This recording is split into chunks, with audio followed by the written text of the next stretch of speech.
This man right here, I think top 5 guests we've ever had on BackChat, Dan. What say you? BackChat royalty, yep, top 5. Looking at the comments on YouTube, everyone keeps saying this is the best one you've ever done, better than this person, so funny, laugh my whole way through it. So yes, lots of good feedback. We welcome back David Wirrapanda. How are you, mate? Yeah, it's always good. It's good to see that you've graduated from the shed. Yeah. I mean, after my performance, obviously the ratings went up and you've got a few dollars in the bank now, so it's going all right. Exactly. How you been, mate? What have you been up to? Yeah, good. I've just been busy during the year. One of the things I spoke to you about in the early days is the transition from work and the Wirra Foundation or the community work stuff in the Eagles. So been concentrating on that. Still involved with the Eagles in a different capacity. Now that Pikey's taken over, it's a bit different. But, still got the connections there. Good. Wirrapanda Supplies.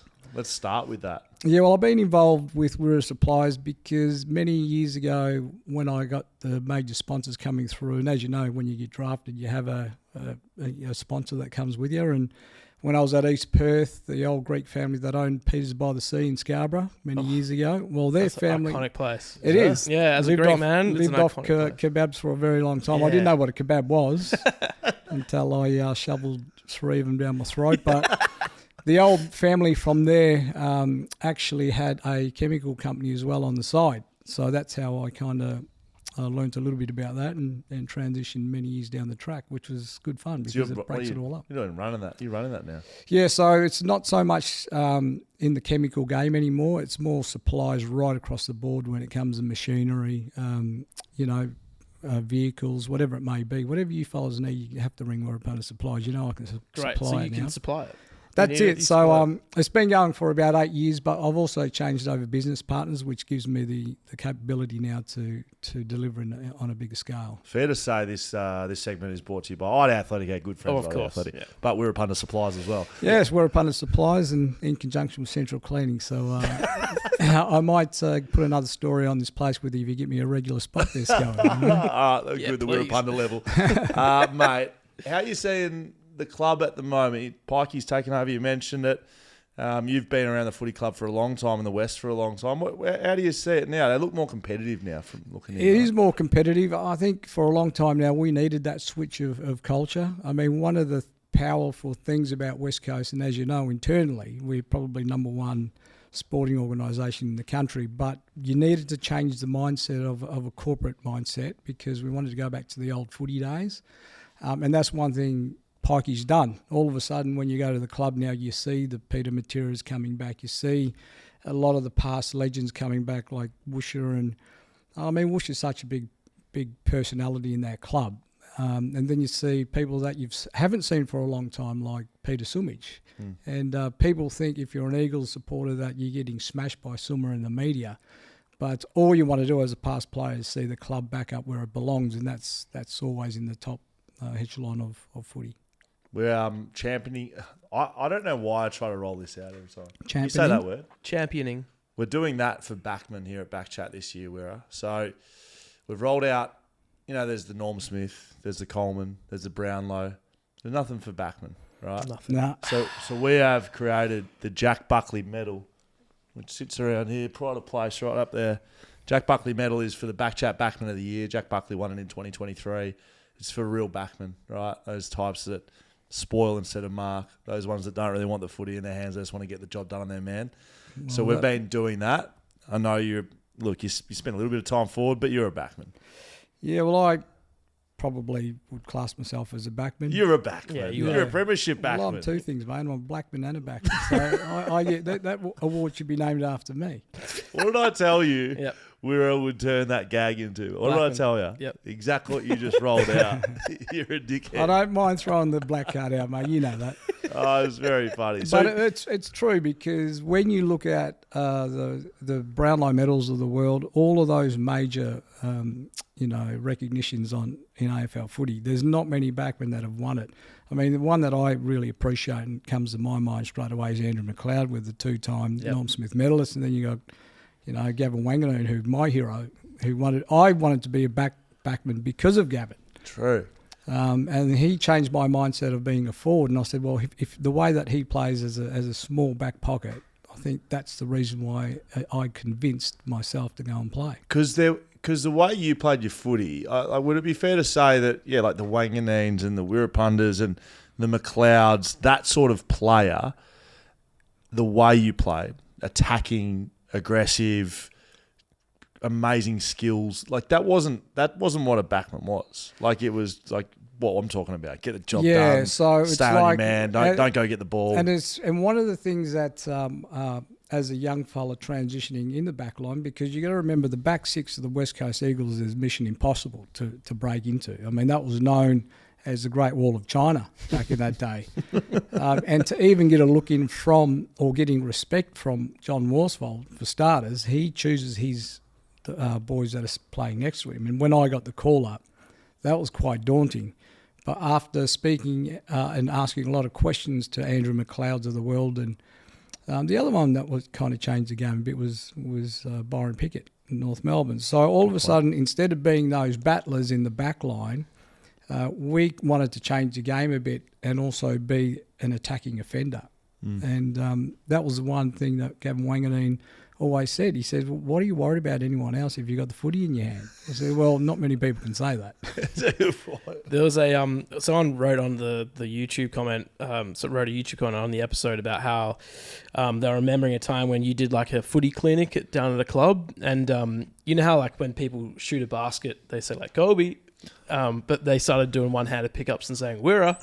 Yeah, that was a thing for them. It was, and it still goes to this very day. To be honest, it's mentioned a lot, and that kind of originated from what my mother used to say to me as a young kid. She says, well, you look at all these great players, you have to have a signature. And she said to me, what's your skill? What is your mindset when the sun's out? I said, I go and pick the ball up my hand. She goes, well, what's your mindset when it's raining? I go and pick. She goes, well, don't change it. And everyone's skill level goes down a touch and yours has to stay the same. Because I was brought up playing in the rain and mud. As you know, where Hillsville and the Yarra Valley is, yes, you would stop the game and kick the mud around to look for the footy. So I came over here as a 15, 16-year-old, and I remember one of my first games at East Perth, and they were whinging because it was like summer rain.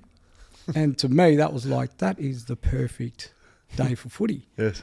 Oh, geez, we better change our mindset because the ball's going to be heavier.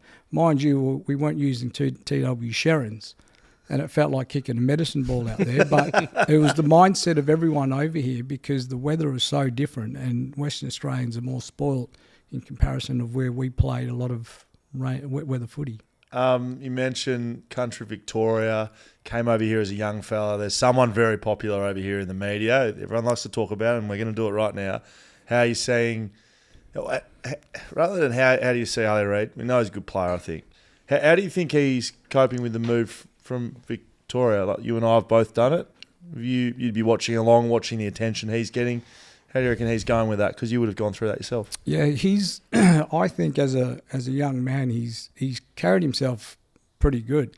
And in comparison of what type of attention you do get through the media, the only person that really rivals that is Benny Cousins. And as a young kid, and that transition coming in, I had a lot of attention because I wasn't a draft pick. I was a compensation pick. So there was a different kind of pressure, and I was 15 going on 16.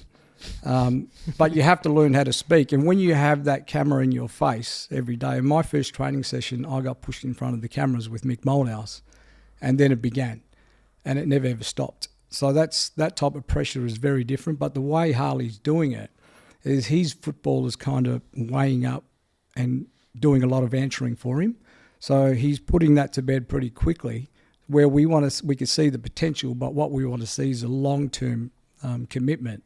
And, you know, it's easy to get that type of attention early, but we want to be able to see how long can you do that for. Do you think he's taken a leaf out of the Wirrapanda hairstyle book, given that you were rolling around with a ponytail when you first rocked up? Yeah, well, he's got a very similar haircut. I wouldn't throw stones, Scully, because you had the same. That's correct. But it's funny. Hey, I like it. Well, I like it as well, but as you know, once you get more of that pressure, there's people internally that kind of change a lot of your looks and your preparation on the way you present yourself outside of footy. But we'll see how long he can hang on to it. I didn't last very long. I didn't either. When you got Malthouse looking at you with the scissors, you just shut your mouth and cut your hair. There's a lot of talk at the moment about travel and the disadvantage for West Australian teams compared to Victorian teams. You did a lot of travel, a lot of games, a lot of kilometres underneath your belt. What do you think about the disadvantage, or do you think that there is a disadvantage being here in WA and travelling? It's more so from my end, because I looked at it differently from a lot of my teammates because I'm a Victorian, and if we get a chance to get on the plane every second week, that's family time, and that's why I looked at it differently. It wasn't a disadvantage for me. The only thing that I felt uncomfortable with was the time difference of when we were playing and not playing. I mean, if we're playing at 12-10 bounce down, that's, you got to start eating pasta and preparation of eating that 6 o'clock in the morning. Now, how many people, let alone people of blackfellas, eat pasta that early in the morning? So you've got to get that as your preparation, and by the time you start the game and bounce down, it takes us a long time to warm up during the game. I don't know how you felt, Sco, but I Terrible. did. I just wanted to sleep, mate. Yeah, I wanted to sleep. I felt like crap kicking in, and sometimes you have to find different ways to switch on automatically. That was the thing. The travel you can get used to. I think you can overcome that because it's a part of your lifestyle, and it's no different from when you have fly in, fly out every second week with people that are working on the mine sites. It's no different. So there's no real disadvantage there. The only thing is it's an advantage when the oppositions are coming over here because they can't handle it. It is an absolute turnaround for them. And we did whinge a lot in the early days going, well, Collingwood don't have to go and play in Tasmania. And here's Fremantle and West Coast going all the way down there. It's all because of what they're making at the gates. But it depends on how you adapt to that over time. And the advantage is that we got past that. We trialled so many different ways. We even used to fly over game day when Judgy took over. That didn't work. Game day? Wow. Yeah. So we go over game day. It was only a trial in pre-season, and that was the worst thing that you can do. Straight off the plane.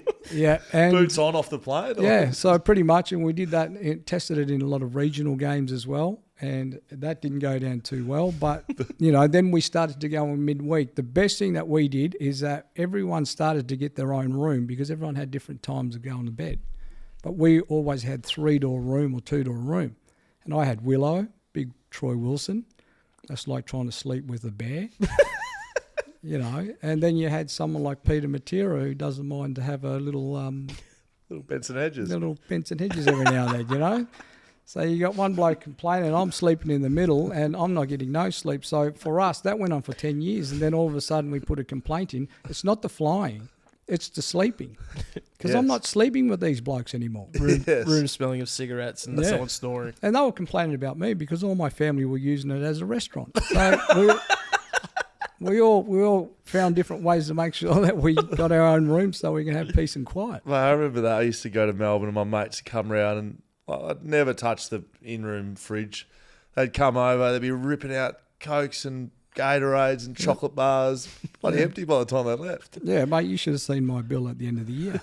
That's something that you want to do for your family, but my family's a little bit bigger than yours and their care factor is not really there. But when we're all there, that's good because that's your family time. The only thing is that you got to still keep your preparation. You know how many team meetings we're doing and we're still training while we're there. So your focus on the game is consistent and all those little things you could kind of value add all your family and friends that are coming in. Hey, mate, Sir Doug Nicholls round coming up. We've got the jumper, which I think looks unreal. Yeah, so good. You agree with that? Yeah, good. Nice. Especially the long sleeve. I reckon you'd have a long sleeve on, big yellow sleeves. Might throw one on the Sunday night. So we got Woolwich Murrowa. That's what West Coast will be called for the weekend. Got a lot of other initiatives the AFL showing. How do you, Indigenous man, Victorian here in the West Coast, how do you see it all? Does it? I don't get to speak to too many of my mates like Jets or yourself, or I'll be up there, rolling this stuff out. How do you see it? Is it good? I'm assuming it's a good thing. Yeah, it's a good thing. I mean, one of the biggest things about AFL footy now is that we're very multicultural. I mean, we're not just like Peter Matera now. I just read in the paper he's the captain of the Italian club. I saw that. That was last night. Yeah, and that's what I said. You young guys from Italy are doing a pretty good job. You know, not only can you go to the Italian games, but you come to the Aboriginal ones as well. So, you know, everyone's pretty happy. But the thing to me, it resonates to me because Uncle Doug, he's my great uncle. So I know the actual journey of what he's done in his personal life because they're family. So I know that story. And that's why Fitzroy Stars, the Indigenous team that we've got at home, that's all because of Uncle Doug. Started many, many, many years ago because he couldn't get into Carlton, and then he ended up with Fitzroy. He ended up becoming the governor of South Australia and was the pastor. So he's got also he won the Stall gift. The Stall gift. So did he? Wow. Yeah, so off scratch? Off scratch, mate. So this is what I mean. These are the people that were influencing us as young kids, but to have that round dedicated to you is pretty special. I mean, it's a huge thing, but it's a massive stamp for Indigenous people in the sport because not long ago, you know, we were less than 6%, and now we're up to around 13 to 17% of, you know, on every AFL list. That's our representation. It's huge for the game because us as a nation of people represent 3.5%. So it goes to show how big and how much the game means to Indigenous people. The thing that I always used to remember, and I reckon it used to actually get us talking about it more after the fact, but the boys used to get up and talk about their journey and their connection, kind of what you're talking about with Uncle Doug, right? Yeah. And it was different to like a white fella jumping up and saying, "Oh yeah, I'm from Geelong College and lived up in, grew up in white privilege basically, and like here I am, good for me." You know, you'd have and we're still we still played for the same team, had the same success. But that's the thing. I mean, it's because we all come from different creeds and different backgrounds. I mean, for me to come over to Western Australia, it was, you come from Victoria, but to me it was almost coming from a different world altogether. Yeah. But the first thing that I learned about was the Slavs. You know, I learned about big Glenn Jakovic and his past and his family, and they couldn't say Wirrapanda, so they all call me Marapunya.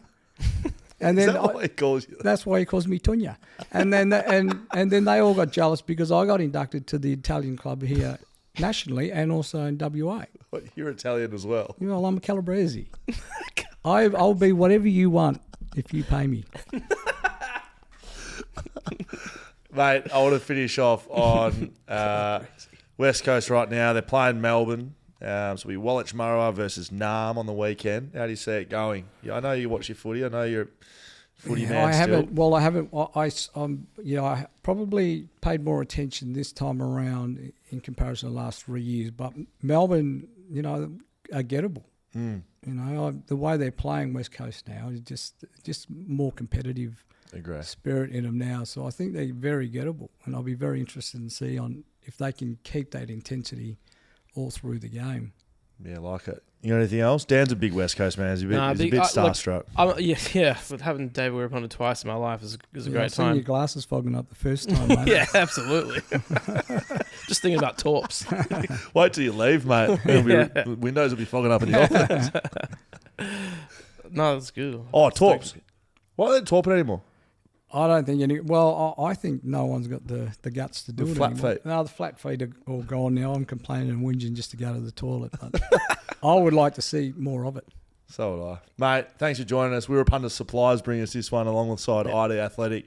I reckon we need you in here more. What do you reckon? Yeah, well, mate, the house is big enough now, and you know, if I lose my house in the divorce settlement, I know where I'll be staying. I won't give the address away just yet, Scoey. Stop, Wirra. Mate, well done. Noah Long's out of the 44. He's running the 13, so we'll keep watching the 44 running around. It's great to have you in the studio, mate. It's always a pleasure, gentlemen. Good man.